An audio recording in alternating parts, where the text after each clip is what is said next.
अस्सलाम वालेकुम जी, कैसे हैं आप सब। उम्मीद करती हूँ कि आप सब ठीक होंगे। आज हम बनाएंगे spicy red sauce pasta.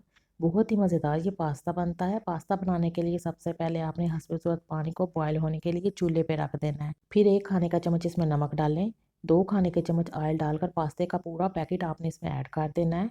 10 minute इसे बॉयल करें और टोकरी में निकाल कर ऊपर से ठंडा पानी डालें और साइड में रख दें।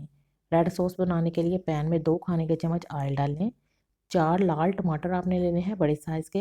इनके दरमियान में से काट कर 2 हिस्से कर लें। टमाटरों को पैन में रखें। 4 जवे लहसुन के डालें और 3 सब्ज़ मिर्चें डालकर आधा चाय का चम्मच नमक ऐड करें और आधा कप पानी डालकर पैन को कवर करके 10 मिनट हल्की आंच पर पकाएं। 10 मिनट पकने के बाद टमाटर सॉफ्ट हो गए हैं। अब इनके छिलके उतार कर निकाल दें और टमाटरों को अच्छी तरह से एक बार मैश करें।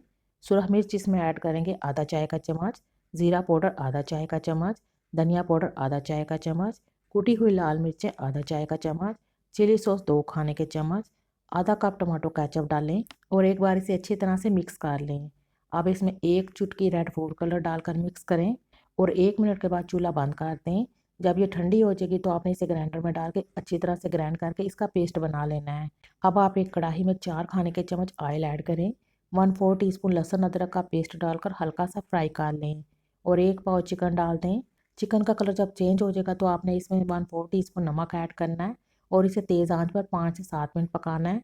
जब चिकन सॉफ्ट हो जाएगी तो एक छोटी कटी हुई प्याज, आधी कटी हुई शिमला मिर्च डालकर 1 मिनट तेज़ आंच पर पकाएं और फिर इसमें पास्ता ऐड कर दें। पास्ता डालकर एक बार इसे मिक्स कर लें। रेड सॉस डालें, अच्छी तरह से मिक्स करें। अब आपने कढ़ाई को ढक्कन के साथ कवर करके हल्की आंच पर 5 मिनट के लिए दम दे देना है। 5 मिनट के बाद आपने चूल्हे को बंद कर देना है। मज़ेदार स्पाइसी रेड सॉस पास्ता की रेसिपी को ज़रूर ट्राई करें। अल्लाह हाफिज़।